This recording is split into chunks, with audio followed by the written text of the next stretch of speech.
राम नाम सत्य है, राम नाम सत्य है, राम नाम सत्य है, राम नाम सत्य है। राम नाम। बनारस एक ऐसा शहर जो किसी नक्शे पर नहीं, इंसान के अंदर धड़कता है। ये शहर अजीब सा है। यहाँ जिंदगी शोर मचाती है और मौत चुपचाप मुस्कुराती है। जब मैं पहली बार यहाँ आया तो लगा मैं लोगों के बीच चल रहा हूँ, पर ध्यान से देखा तो यहाँ हर वजह से ज्यादा कहानियाँ चल रही थी। कहीं धुआं आसमान को छू रहा होता है और वही आसपास कोई पहली बार गंगा को माँ बोल रहा होता है, तो कहीं एक बूढ़ा आदमी बिना डरे जलते चिता के पास बैठा था, जैसे मौत का इंतजार नहीं, उसका साथ दे रहा हो। बनारस में हर गली का अपना रिवाज है। एक गली रोटी जिंदगी का स्वाद सिखाती है तो दूसरी गली जलती चिताओं की गर्म हवा। कहते हैं दुनिया मौत के बारे में बात करने से भी डरती है, पर बनारस मौत को दोस्तों की तरह ट्रीट करता है, इज्जत देता है, समझौता करता है और फिर उसे अपने कहानी का हिस्सा बना लेता है। यहाँ आके समझ आया कि जिंदगी सिर्फ सांस लेने का नाम नहीं, जिंदगी वो जगह है जहाँ आप मौत को बिना डर के देख सको और कह सको मैं अब भी जिंदा हूँ।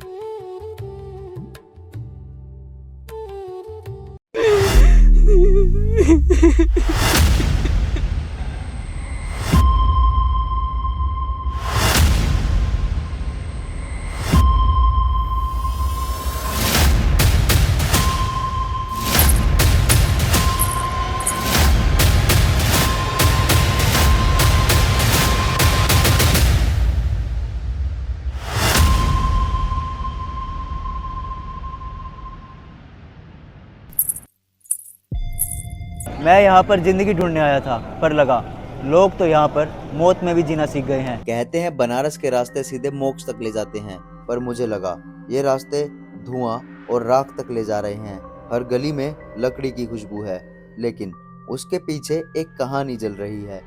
किसी के बेटे का कंधा, किसी के पिता का अंतिम संस्कार, और मैं बस उन सब के बीच कैमरा लेकर सोच रहा हूँ, क्या मैं ये सब देखने लायक हूँ? यहाँ पर देखने में सब नॉर्मल लगता है, पर एक अंदर से अजीब सा डर भी है, क्योंकि ना ऐसा लगता है जैसे हर कोने में कोई ना कोई कहानी छुप कर रो रही हो। मणिकर्णिका घाट, जहाँ आग कभी बुझती नहीं, दिन रात 24 घंटे मौत यहाँ काम करती है। किसी के लिए अंतिम संस्कार, किसी के लिए मोक्ष का द्वार।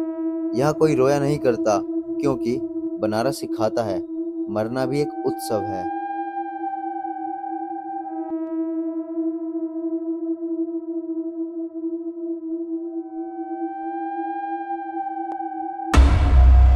मैं जब आग के पास गया तो लगा धुआं सिर्फ हवा में नहीं, मेरे अंदर भी घुस गया हो। जब लोग कहते हैं राम नाम सत्य है, तो लगता है हर शब्द के साथ जैसे एक जिंदगी जा रही हो। राम नाम सत्य है, राम नाम सत्य है, राम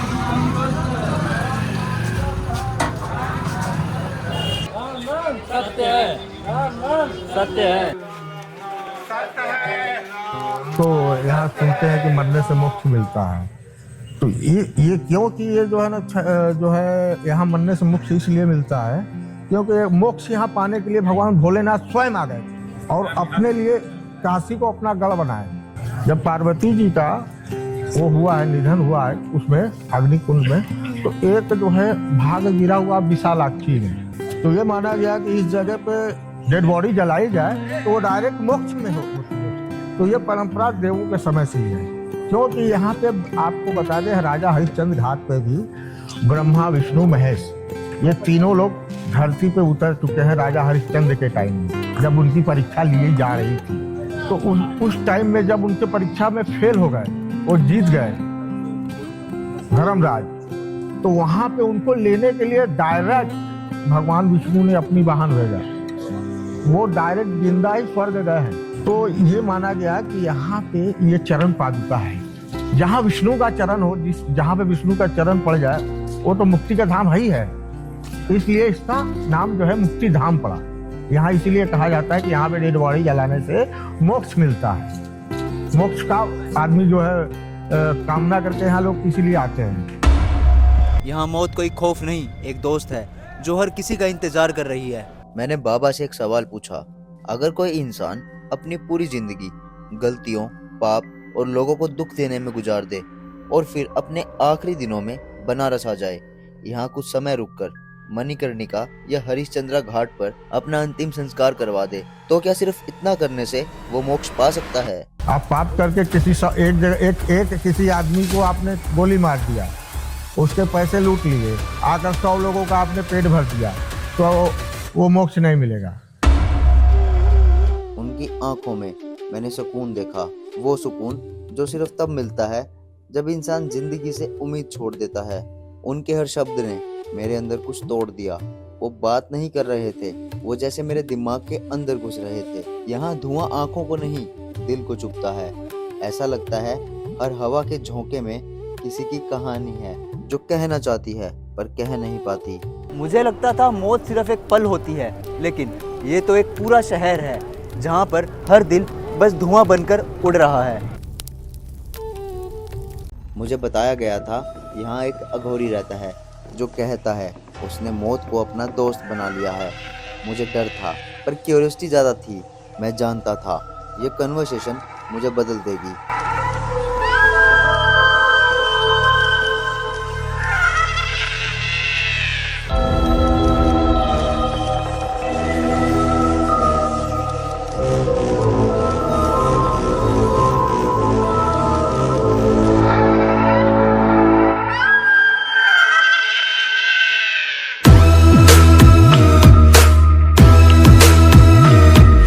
हर हर महादेव। हर हर महादेव। एक चीज़ देखी मैंने अभी, जब भी आप चिता में से भस्म उठा के लगा रहे थे माथे पे, तो मैंने एक चीज़ देखी, आपने ना उसमें से कोई मांस का टुकड़ा उठा के भी खाया।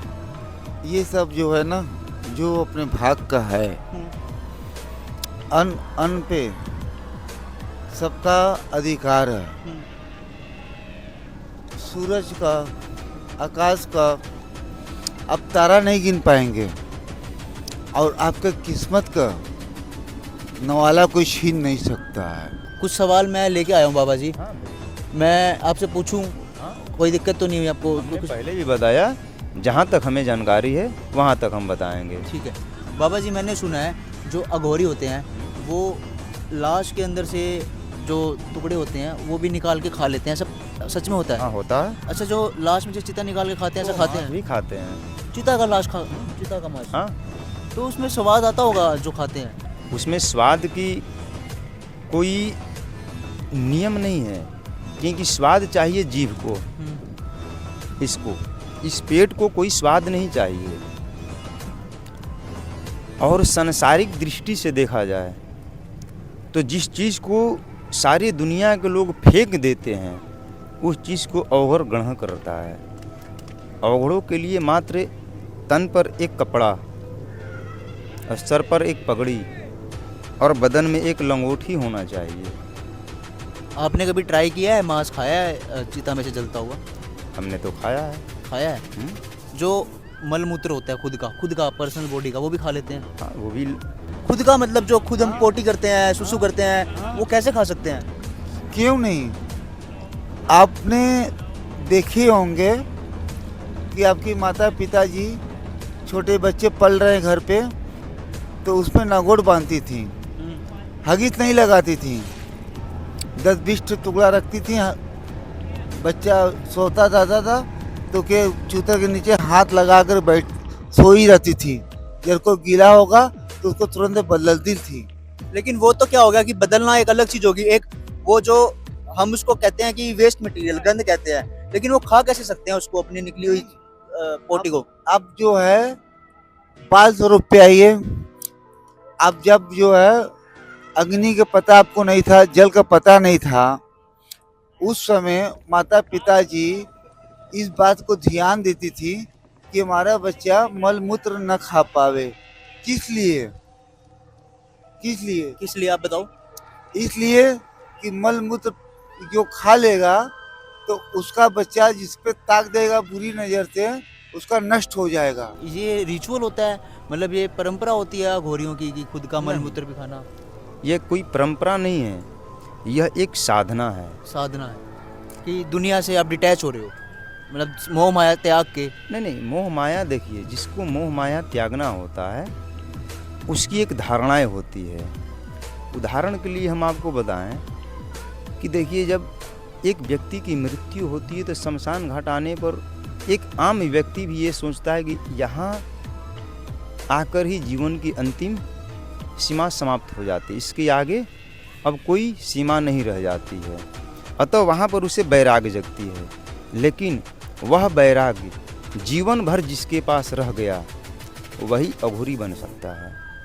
अभी हमको नहाए हुए कई महीना हो गया। अच्छा, कब नहाए थे आखिरी? अरे शायद होली पे नहाया कि नहीं नहाया। आप यहाँ शमशान में रहते हो, आपको डर नहीं लगता? किस बात की डर? मौत, हमने बोला ना फर्स्ट टाइम, ये जल रहा है, चिता मेरा ही है। आप शमशान घाट में ही रहते हो? ये कोई ज़रूरी नहीं है।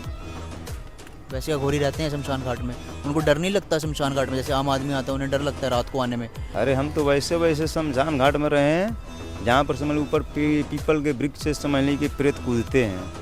प्रेत दिखते भी हैं और मतलब महसूस भी होते हैं? दिखते हैं लेकिन उनका कोई वास्तविक स्वरूप नहीं होता है।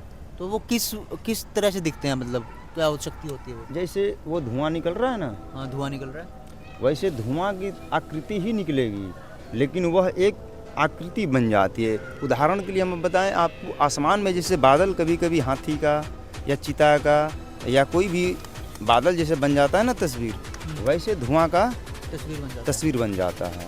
आपने देखी है? हमने देखा है। और ये एक ऐसी वस्तु है या एक ऐसी प्रक्रिया है या एक ऐसी सिद्धियां हैं जिसे हर समय सब लोग सबको नहीं दिखा सकते हैं। अगर आप अभी हमसे ये प्रश्न पूछिएगा कि बाबा जी आप दिखा सकते हैं, हम इसमें पूर्ण रूप से आपका सहयोग नहीं कर पाएंगे, समझ रहा हूँ।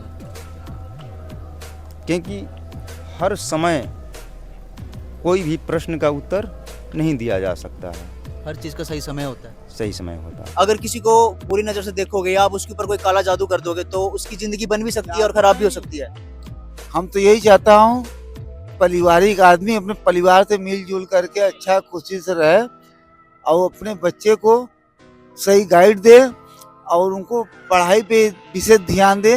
बाबा जी, बहुत सारे अघोरी काला जादू करते हैं, वशीकरण करते हैं, ये सारी चीज़ें जो विद्या होती है।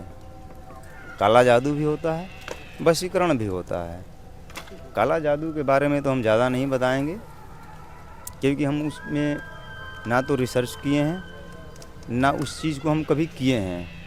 हाँ, वशीकरण के बारे में हमने अपना कुछ किया है, उसमें हमें फ़ायदा भी हुआ है। क्या? जैसे कि मान लीजिए कि पति पत्नी में अनबन चल रही है, पत्नी रहना नहीं चाह रही, हमने उसका वशीकरण कर दिया एक पति के लिए, तो कहा कि वो उसकी पत्नी पति के वश में आ जाए। हाँ, वश में आ जाएगी।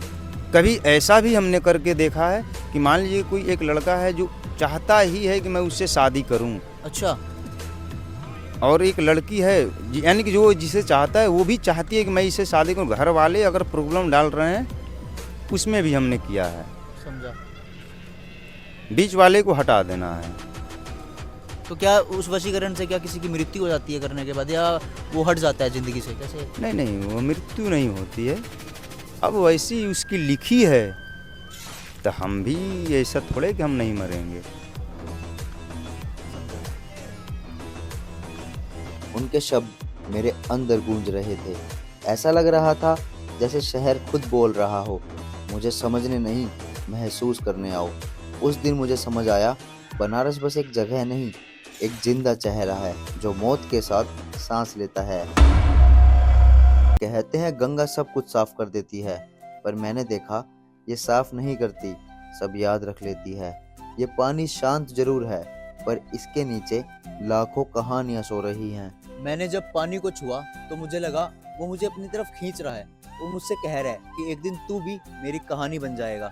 रात होती है और बनारस रोशन हो जाता है, पर ये रोशनी बिजली से नहीं, मृत्यु से चलती है। जहाँ आग कभी बुझती नहीं, वहाँ जिंदगी भी अमर होती है।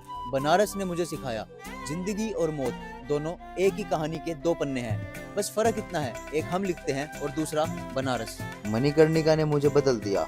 पहले मैं सोचता था मौत खात्मा होती है, पर यहाँ समझा मौत भी एक कहानी है। यहाँ आग सिर्फ शरीर नहीं जलाती, अंदर का ईगो, डर और मोह सब खत्म कर देती है। जो इन्हें समझ गया वो मुक्ति पा गया। So thank you so much for making me part of your day. ये था बनारस अनटोल्ड का दूसरा chapter, the city that never dies. आज मैंने मौत को देखा, लेकिन साथ ही साथ जिंदा रहने का मतलब भी समझा। अभी और कहानियां बाकी है मेरे दोस्तों। आपको मिलता हूं मैं अगले चैप्टर में।